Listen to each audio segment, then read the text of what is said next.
Hello and welcome to the Empath Zone podcast, where we discuss various topics about being an empath and spirituality. This is podcast number 19. I'm Gary Leigh, and I'm an empath and a healer. With me today, as usual, are two regular co-hosts. The first is Jennifer Harris. Hi Jen, how you doing? Hi, doing well. I'm Jen, and I am a demonologist. And our second regular co-host is Mari. How are you, Mari? Hello, I'm pretty good. Happy New Year, by the way. And I specialize in psychic attacks and spirituality.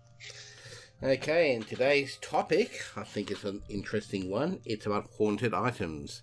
So, over to you, Jen.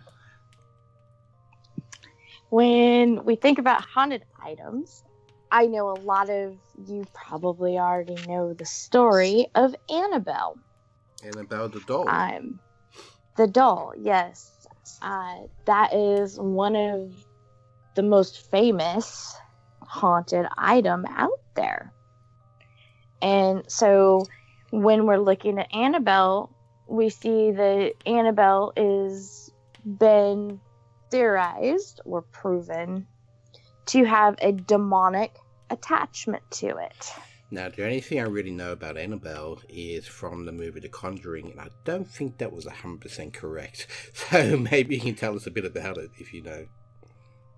Annabelle was a little girl that had passed away. I'm not 100% sure on the year that she died. The doll, which was a Raggedy Ann doll, was her doll. And her mother was grieving so much that the little girl actually possessed the doll. This is the story from the Warrens archives. Well, apparently something happened and it ended up being a negative entity or demonic and was causing a lot of problems with anybody that owned the doll. So the doll actually is in Ed and Lorraine Warren's Museum of Haunted Items in the basement of their longtime home, protected with wards because it is said that anybody that offends the doll or touches the doll is either seriously harmed or killed. And this one guy didn't believe it. He actually went in and looked at the doll and says, "Oh, I don't believe that you can do anything to me. You're just a piece of cloth." As they were leaving the museum, he got in a serious car accident and almost lost his life. And this is with the wards in place? Mm-hmm. Yes. Well, those wards aren't very effective, are they? Hey, he invited it, man. That's his own fault. When you are looking at wards of any kind to contain a demonic entity, they are no longer allowed to leave that item and cause problems. But if you are directly goading it, bad things could happen because demons aren't something that you want to play with. And no that's matter why we what have the situation. Yes. Exactly. So, with the doll, it sort of really brings up the question, was it the spirit of the little girl, or was it an opportunistic entity or demonic that decided to take over the doll and pretend to be the girl? I believe it's the demonic trying to pretend to be the girl. Because if the girl's spirit was around, something demonic could actually mimic whatever entity, human ghost is. They can actually mimic that, and so they could trick people into thinking that they are the person's loved one, when in reality they're not. And that brings up another question I have. If it's a demonic possessing a doll, why can't it just leave if it's now trapped in the Warrens Museum? Because the Warrens have they're demonologists, and they know how to create wards to contain a demon in their item. So with the Annabelle doll, she has a box with a glass front. So, of course, it's a museum, so you could see the doll. Typically, there would not be glass on the item to see it. Most people would most demonologists put this item in a box or a room with wards in place. So, St. Christopher medals, they would have holy oil, and some demonologists, depending on what their religion was, they'd have Christian music playing in the background all the time.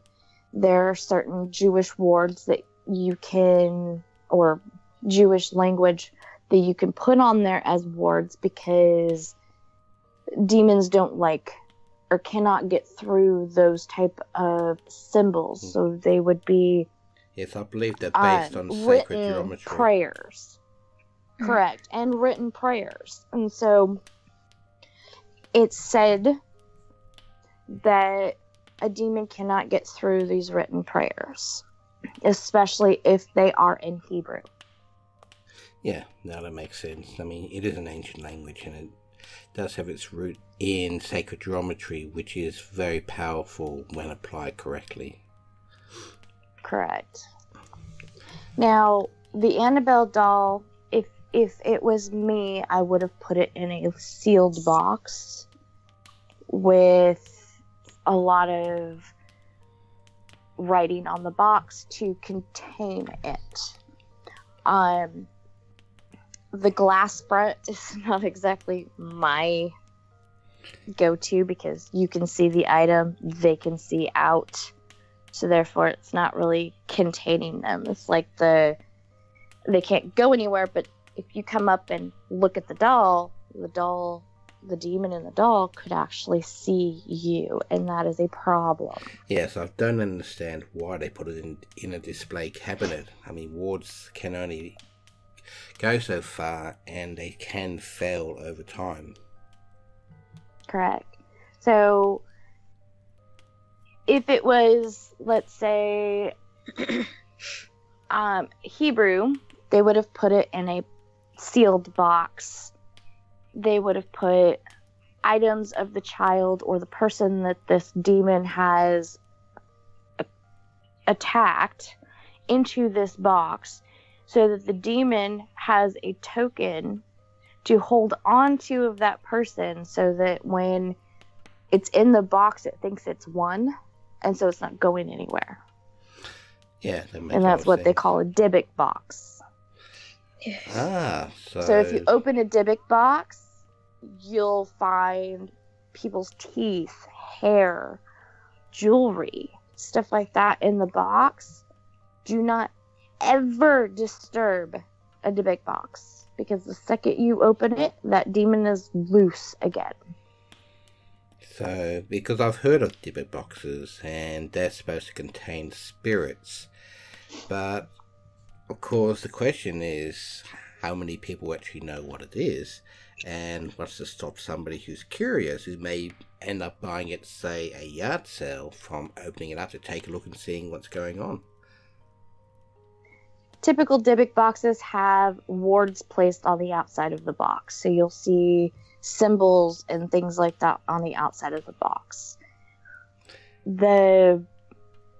Normally, you would not find one of these boxes that is actually been used for sale in places, but it does happen once in a while.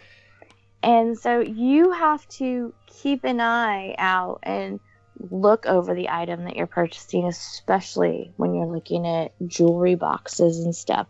Is it sealed? Is there a key to it if it's sealed with the lock?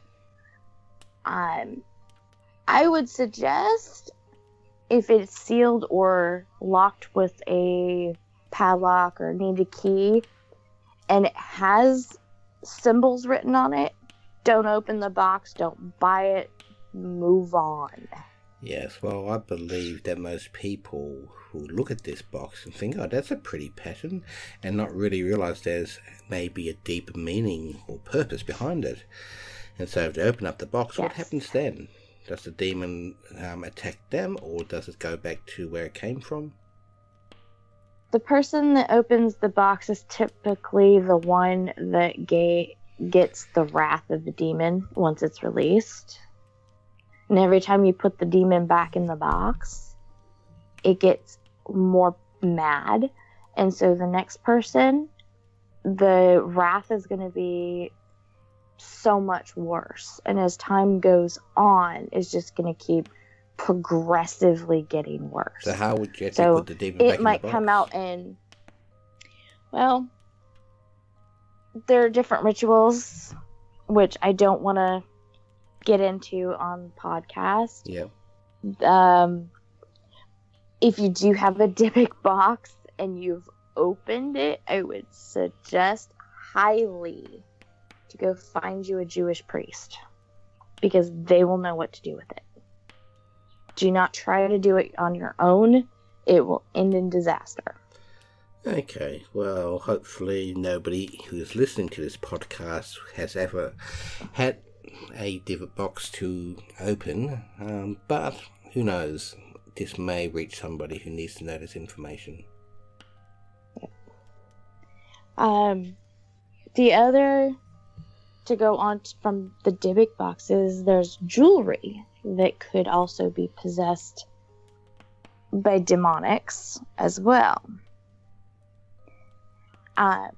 They could have ghost attachments from the person that owned them. It could be a demonic presence that is on them.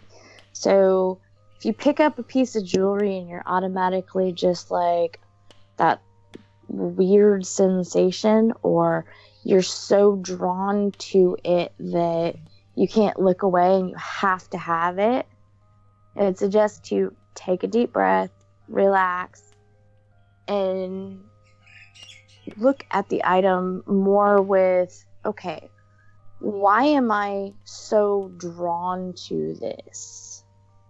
Is there something else going on? Okay. That's... I've never actually come across that personally, but I find that jewellery seems to hold a hold over a lot of people. And I wonder if part of that is because of what might be attached to it. It could be, because a person that has a piece of jewelry, especially women, they'll wear that jewelry every day of their life. Yeah. Like their wedding ring. That wedding ring doesn't come off except for special circumstances. And so that piece of jewelry is literally part of your life essence now, because it is pulled in all your vibrations and energy into it.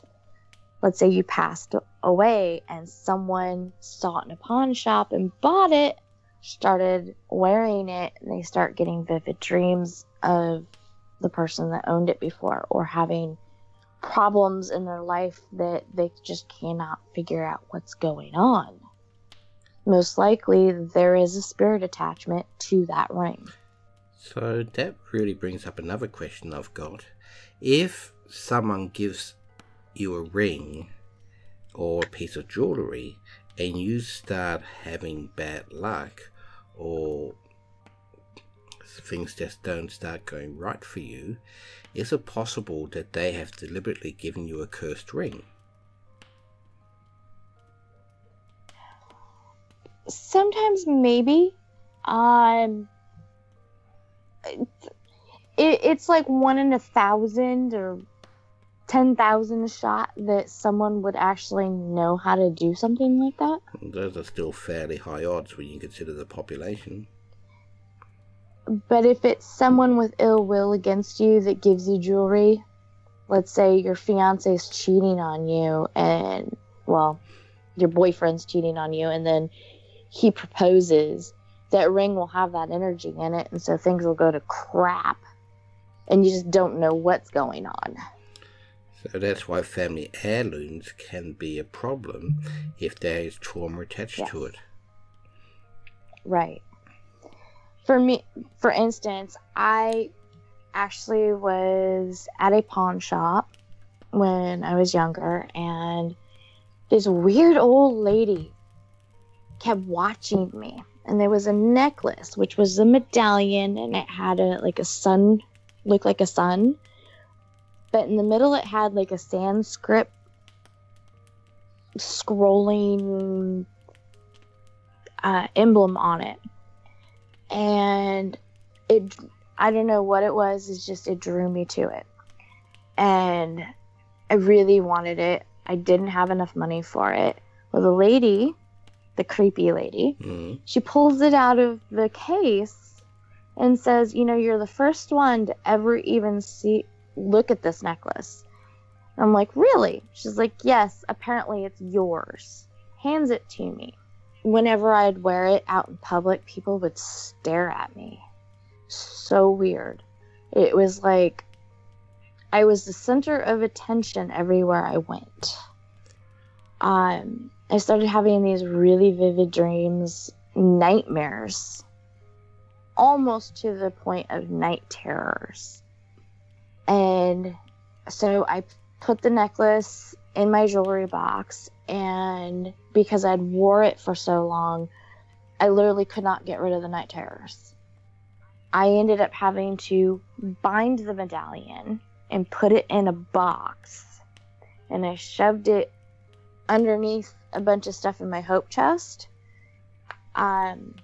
Cleaning up about 2 years later, I know where this necklace is.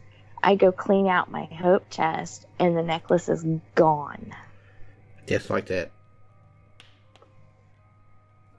The box was there. It was still sealed with the stuff that I put there, but there was nothing in the box. Wow. I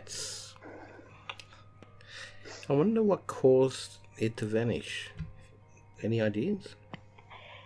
I have absolutely no clue. But then again, I lived in a house, things vanished all the time because, like my fire pager disappeared for 3 days. And then when I walked in my bedroom, it was right where I left it 3 days ago. I hate it when they do that. I really do.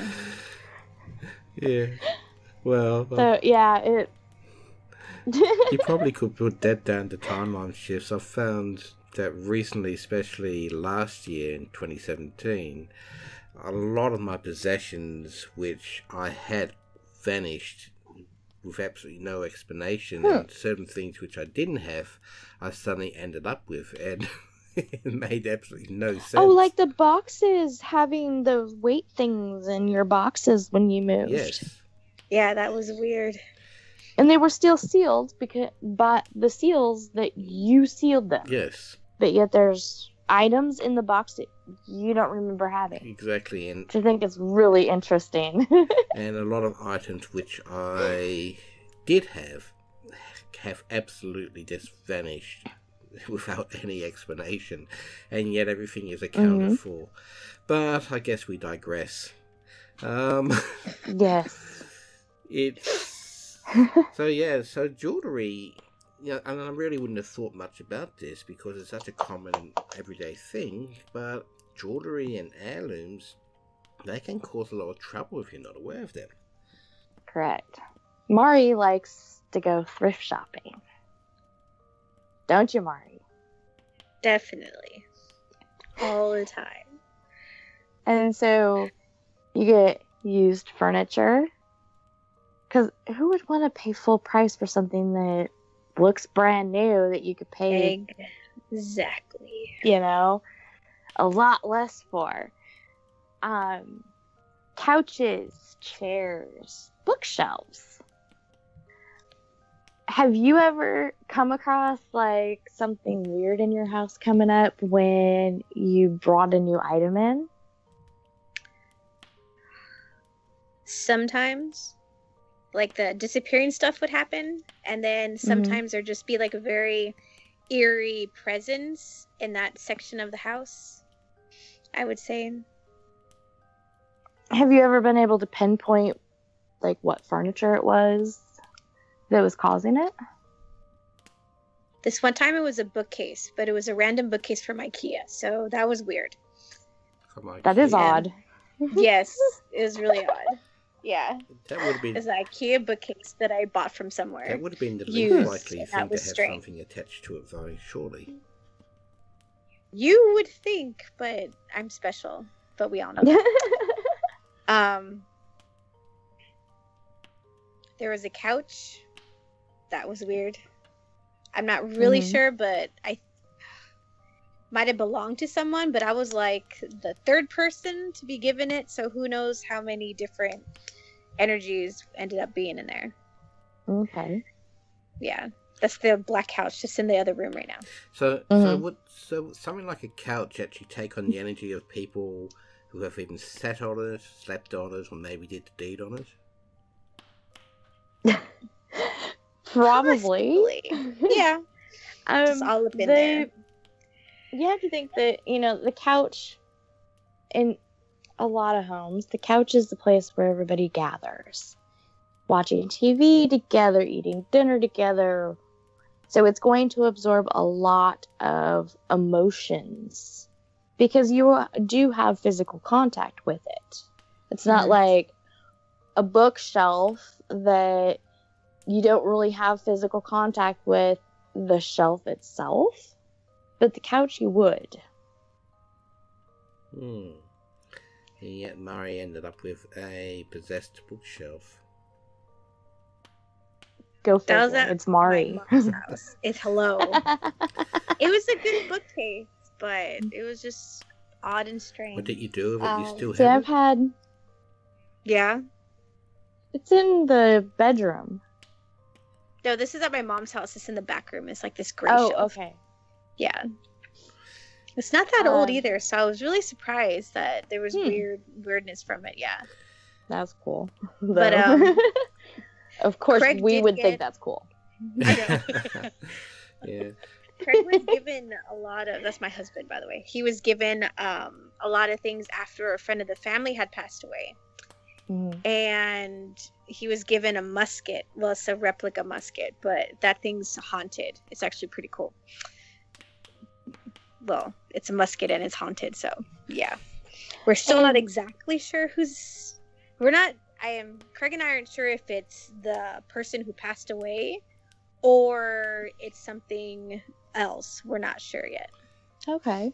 So, guns tend to hold a lot of residual energies. Really? Whether it's the gun that killed someone or someone had it and it was passed down from their grandfather.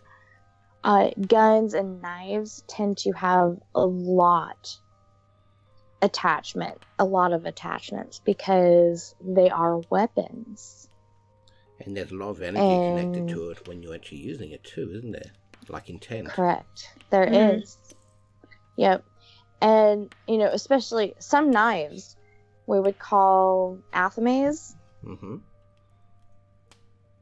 If you do happen to get a knife with jewels on it or something that was engraved that was used in rituals, that will have whatever the person was using the knife for through their rituals and practices. There's energy attached to it. And that makes a lot of sense because jewels tend to take on energies and they have their own energy attached to it, especially if they are legitimate jewels and not made out of glass or something like that. Well, a lot of athames, ritual knives, are made of silver or gold. Yeah. Not always gold, it just depends on the practitioner. But most of them would be like a silver or a silver plated. Silver tends to absorb a lot of that energy and almost like a stone would. So when they're doing the rituals, and using the athame actually has its own vibration. So it could absorb demonic negativity or anything attached to the ritual itself. So it sort of brings up the next question I have is, how much does it take to make an object either possessed or take on a person's energy? Is it to do with intent? Is it to do with the actual power of the person, their charisma, their intensity? It really depends. It's not like I have a coffee table and it's going to be haunted next week. It's a lot of these haunted items had some type of sentimental value to the person that it belonged to. Like, I have a vanity table that was built in the 1800s, and the lady that owned it passed away, and she used this vanity table since she was like 16 years old. I don't know where she got it from, but I'm assuming, it's been handed down because it's very well loved.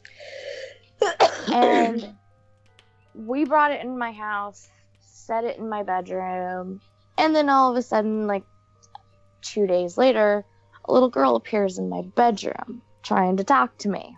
So some haunted items are not going to be demonically possessed or negative. It could also be something that is part of the person's attitude and demeanor. So while they're using it. Would you suggest it's possible to put part of your essence or your soul or spirit into an object and that carries on after you move on? No, I would not suggest that at all. Okay.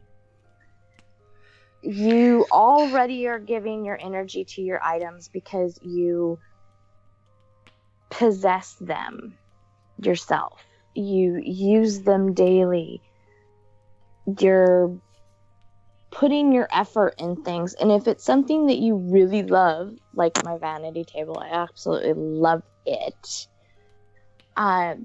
If I passed away and I used this vanity table all the time, part of my energy would be in this vanity table.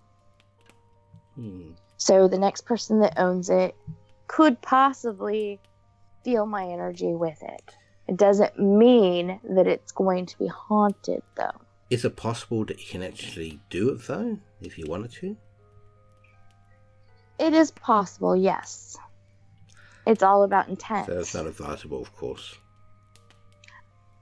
No, I would not advise you to do that at all. I would actually advise against it. Absolutely. Because if you put part of yourself in an item, part of your soul or spirit or whatever, when you reincarnate, that piece of your soul is still stuck to that item.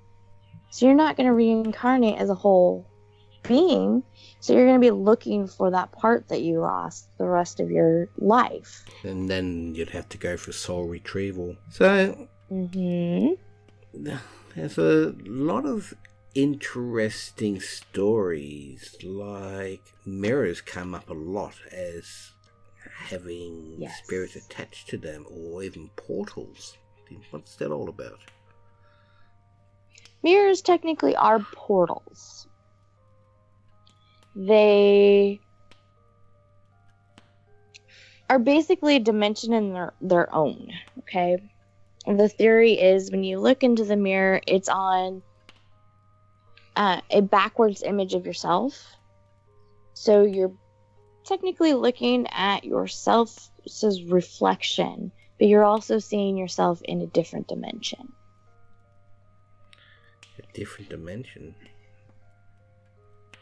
So, energy, demons, spirits, ghosts, they could use mirrors as portals because they have so many dimensions to them. They have layers, yes. You could buy a mirror and it not have any problem, but if you have a portal in your house or something going on in your house, you put the mirror in your house, and guess what? Your mirror is haunted. The other thing is that a lot of people will stand in front of their mirror and stare into their mirror for hours a day. So it would be basically like wearing your jewelry all the time. And I can imagine staring into the mirror imparts some of your essence into it. Correct. I personally can't stand mirrors. I don't look at them very much. I don't like mirrors either. Absolutely cannot stand mirrors. If I am in front of a mirror, it's like 2 seconds and I'm done. I actually have a small mirror, hand mirror, that I use to do my makeup and stuff because I do not want the big mirrors. The big mirrors, just no. And what's weird is that my new house, the bathroom in the smaller bathroom is covered in mirrors. I absolutely cannot stand being in that bathroom at all. I can imagine. They're literally attached to the walls. I've once lived in a house like that too, and while it's actually a nice effect, there is a strange energy that goes along with it. It is. When I was younger, I want to say about 12 years old, I got a mirror for Christmas, a full-length mirror, and I loved this mirror. It was so pretty. My dad put it in my bedroom for me, and I would sit on my hope chest in front of it and look in the mirror, and I noticed that the face staring back at me wasn't my own. Wow, what did it look like? Little bit of background, though. I lived in the most haunted house in the entire county that I lived in. So, we already had that going for us. Probably had 37 ghosts living with us and whatever else was going on. We had demon attacks in the house all the time. So, get this mirror, put it on the wall, and of course, unbeknownst to us, that wall was actually a portal. So the mirror intensified the portal. As time went on, the faces in the mirrors would change. I wouldn't even have to be looking in the mirror, and there would be faces in the mirror. Wow. At night, I would climb in bed, and I would feel and hear things in my room, moving and touching my bed, moving objects in my room. My last straw was when I was dead asleep, and I felt like skeleton fingers grab my hand, and they were ice cold, and tried yanking me out of my bed. Nice. Is that the house where you sold it and then you were there alone and speaking to me on Skype and then we heard footsteps upstairs? Yes, that's the house. Yeah, that was really freaky. There was some serious activity going on there. And we would hear children screaming and everything and footsteps and things knocking on the walls. I was the only one there, and we were on video chat, so that you know that I wasn't doing it. Yeah. And so I took him on a tour of my house, and Gary decided that he doesn't want to go there. Because I offered to give him an actual tour of the house when he came to Oregon, but he didn't want to do it. It didn't feel like a very wise idea. Even though we did close a vortex at the time, it still has a lot of residue energy, and God knows how many unaccounted for spirits. Correct. Well, the mirror, my dad was a pastor at the time, and so he was learning demonic warfare, spiritual warfare. And so he decides that while everybody else was out of the house, he would go up and remove the mirror from the wall and get rid of it. So he takes the mirror out into the front where we had a garbage trailer, throws the mirror in it. And he was thinking, well, I don't want anybody to have this mirror because this mirror is possessed. So he takes a rock and throws it on top of the mirror, and the mirror shatters.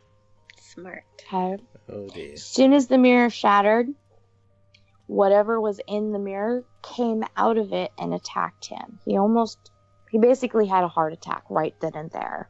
When we got home, he was ashen white, cold, like death. And just sitting in his chair, just shaking. He could hardly even talk. Wow. And he said whatever was in that mirror, the demon that was in that mirror came out of that mirror and attacked him. wow. And he managed to survive that. It's pretty amazing. My dad is a very powerful man. Mm-hmm. And he knows his stuff. And, he's part of the reason why I became a demonologist, is because he knew all this stuff as well and helped me out, and we kind of taught each other as time went on. But that's one thing that really was like an experience thing. I understand that that's a really bad experience, but it taught us, do not break something that's demon possessed. That's true, and that goes for not just the physical level, but also in the astral level. If you're one of those people who is able to see astral objects and you know that it contains energy, the worst thing you can do is try to destroy it, because that energy becomes free. It can either take on a life of its own, causing trouble, or it can be then taken by somebody else and put into another object. The best thing to do is to contain it. Yes. And so, someone had a box that, as soon as they brought it into their house, they started having, poltergeist activity in their home. And so they're like, okay, well, the only thing I have here that was new was this box. So they smashed the box. Oh my goodness.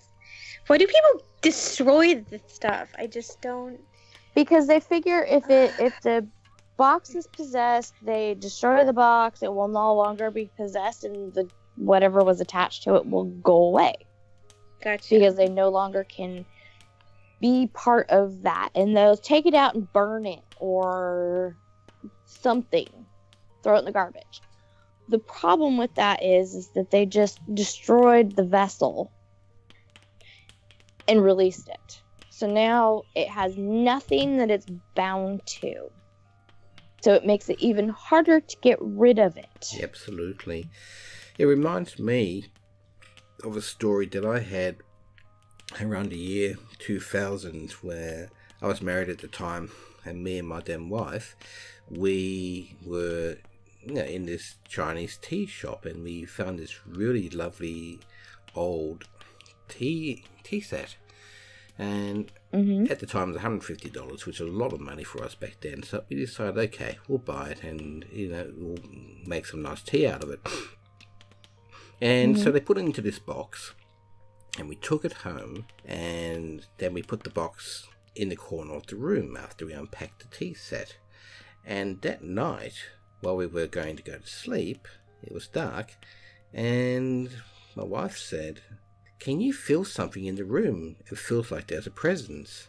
And I reached out and I felt, yes, there's definitely something going on. And then we both felt it was actually the box.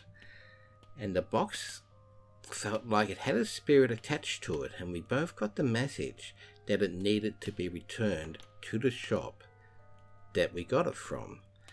And so the next morning I took the box, drove up to the shop, carried it in and said, "Look, this is going to sound crazy, but this box has something attached to it and it needs to remain here.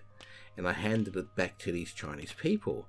And they just sort of gave me this bemused, puzzled look, as though I was crazy. And I thought, well, I did what I could, but I'm not sure that's going to keep them from selling it or giving it away again. So I don't know what happened to that box, but if they didn't keep it there, I'm sure whoever ended up with it might have ended up with trouble.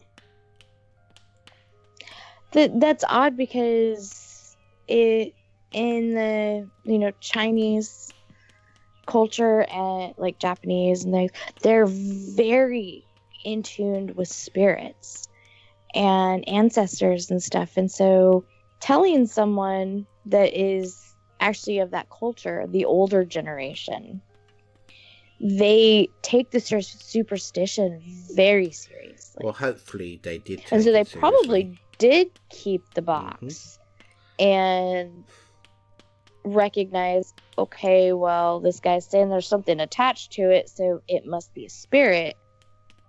I'm not saying all of them do. I'm just saying that the culture of it is very respectful to the dead. Yes, and hopefully they did exactly that. It was also the tea set that it contained. It seemed to have a curse on it. I didn't like it. And so when I eventually split up, my wife said to me, "Oh, and I want the tea set." I said, "Yep, go right ahead. I don't want it." And once it was out the house, I felt an energy lift and was much happier about it. In fact, things started to go wrong the moment we got the tea set. It just was almost like a curse had settled. So, I don't know where it is today, but I'm glad I don't own it anymore. Wow. No. I'm not that lucky. I have boring things. Oh, okay. Only when it comes to like objects. I feel like me myself is cursed, because everywhere I've lived has been super haunted. Because you're so friendly. Pretty much everything that I get has some type of an attachment to it, so I literally have to either cleanse the item or get rid of it so that it doesn't infect someone else. Well, because it's you, it doesn't surprise me. Okay, next question. Photos. It's a very recent invention that you can have your photo taken, but some people believe that it captures part of your essence. What do you think?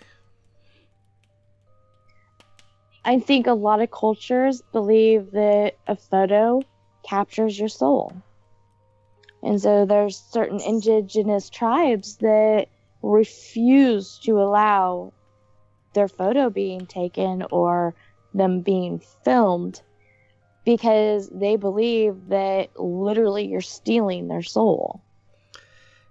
And is it likely that you can steal a soul's photo? Because pretty much everybody on this planet would have their soul stolen by this point in time. I think with a photo, it could actually gain your essence or energy when you take the photo. You can see your energy in the photo. So, and if you have your eyes showing, sometimes it will capture part of your soul in that photo. But I'm not sold on, yes, it steals your essence and soul. But I have heard about photographs of people, older photographs of people that are literally haunted by the person that the photograph was of. That's interesting. So yes, it does happen. But no, I don't think you take a selfie, it's going to steal your soul. Well, I know that when I'm healing people and they give me a photo where I can see the eye and their face fully, I can easily tell if they're under attack, what state of mind they're in, if they're feeling healthy or not, and I can actually use that photo to augment and heal them. So there must be something. The photo must capture something or represent the energies in some way, which allows you to remotely affect things. And that sort of brings up the question, is it a good idea to have your photo out there if you got people who know what they're doing and they know how to attack you using photos? I think Mari can answer that question, actually, about whether people can attack you through your photo. Anything is possible.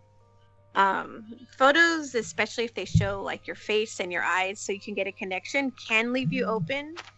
But it's all a matter of the intention of the other person and how well you guard yourself. There's a lot of circumstances. But technically, someone could use that photo to psychically attack you if they really wanted to and have the skill for it. Why is that? Is it because it is an image of your essence, or is it because they have a focal point? It's like a focal point. It's like GPS, if that makes sense. So let's just say, your particular picture would be your IP address. So if the people know your IP address, they could technically come in, hack you, quote unquote. Mm-hmm. And therefore, you could actually have a firewall to protect yourself against attacks. Mm-hmm. Yeah, hence a shield. Or you can do something like have glasses on, so this way there's not a complete focal point, because then it's harder for someone to get that impression. I know a lot of people tend either to not show their whole face or not show their eyes, especially their eyes, if they don't want to be tracked. Like, there's a lot of people in the past that I've been friends with, and things kind of went south because of issues, and usually those people either don't have photos of themselves online, or if they do, their eyes are covered because they know what they're doing. Yeah. Okay. Mm-hmm. Well, me, I just don't care. That's kind of how I am. Usually when my photo's taken, I will put up that shield before my photo's taken so that people can't really read me well from my photo if I do that, which is a good thing for me, at least. Yes, and I do the same, but maybe it's worth mentioning how to shield yourself, because I think everybody who ever will listen to this podcast will benefit from knowing how to do that. That is a good suggestion, Gary, and we actually do have a podcast in our list on our YouTube channel all about how to shield, which we can link you down below. Okay, so we'll just refer to that. But also, intention is a lot to do with it. So if you're taking a photo of someone, or someone's taking a photo of you, and you set the intention that that photo can't be used against you, it will make a very big difference. Right. So when you get something that is haunted, whatever it is, what are you supposed to do with it now? Good question. Well, technically you're supposed to cleanse it, and so this way you kind of like reprogram it. I never do because I'm lazy. But so cleanse it would be what you're supposed to do. Okay. So cleanse it would be like sage, smoke around it. Yes. Prayers. Leave it outside for a little while if you can, and just let it be. I know people like to put salt on it too. Salt. Well, I find that you could salt it. I find personally I'm actually able to cleanse objects remotely and remove attachments, but I have a suspicion that what I do isn't a very common skill anyway, so... Most people would not be able to do that by thinking of the object or looking at the object and saying, "Get the heck out of here. You're evicted." Doesn't always work that way, okay? True. In theory, it sounds good though. Yes. Yes. But what if you want to get rid of the item? Yes. Because you have a demon attached to this item, and you're like, okay, I'm not going to play with this right now. It's gone. So what should you do? We already said don't destroy it. You bury it in salty Or earth? light it on fire. Well, my suggestion would be to make sure that no one else gets a hold of this item. Mm-hmm. So if it's something that can be broken, do not break it. Like a mirror, for instance. Yes. Let's say. Take the mirror, make sure that you bury it in the earth, you salt it prior to putting the dirt on it, and leave it. If it gets broken after that, you're okay. Jewelry, how I bound the piece of jewelry that I had is I took a white cloth, I wrote symbols on it for each archangel, and I wrapped this cloth around it, put it in a jewelry box, and sealed the box, which could be done with super glue or candle wax, whatever you want to do. Yeah. Then I would take it out and bury it in the yard, or you could put it somewhere that no one else is going to find it. Yeah, well, at least for the short term, everything eventually turns up sooner or later, but... Now, this one person that had a box, they broke the box. They still had the pieces, however. So, technically the spirit could still be attached to the pieces, but it's not as good as if it was whole. So my suggestion was to put it in another box, put salt in it, or sage. There's different herbs that you can put in there, like rosemary and lavender, things like that. Dried herbs you put in the box, you seal it, and you bury it. Do not burn it. Bad move. Bad move. Unless you know what you're doing with it and the proper way of binding whatever's in the box to the box when you burn it, then you're releasing it instead of getting or exorcising the demon or negativity. Well, and I assume you'd want to consult something like a demonologist. So... Yes. Yeah. Okay, well, I think that about wraps it up. I think it's an interesting subject. There's probably more we can talk about, but thank you, Jen. Any words? Be good to each other, and be careful what you bring into your home. I think that's very wise advice. And Mari, thank you. What do you have to say? Jen pretty much said it. So, thanks, Jen. You're welcome. Okay. And my only advice is check your feelings. If something feels off about it, then it probably is. And trust it. And that goes for anybody who sends you gifts, because gifts can be a way of getting into your space and your house without you even realizing it. Exactly. Okay, well, thank you both, and I hope everyone enjoyed this podcast. And remember to check us out at empathsocial.com. And you can also book a session with Gary or myself on the website. And remember to check out our YouTube channel, because our shielding techniques and different things about hauntings is also in there.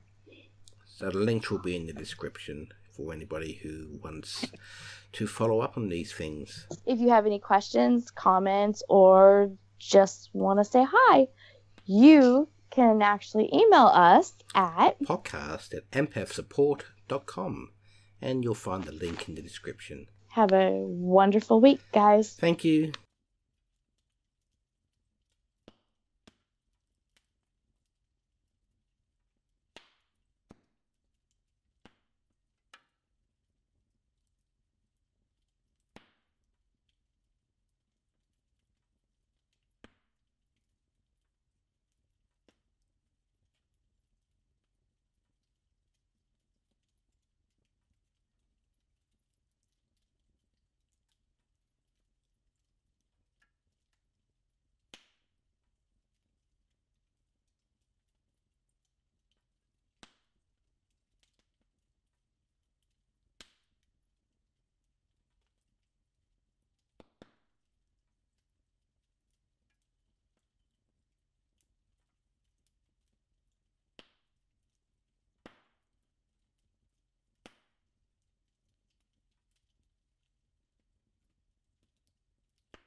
If you did, here are some others you might find interesting.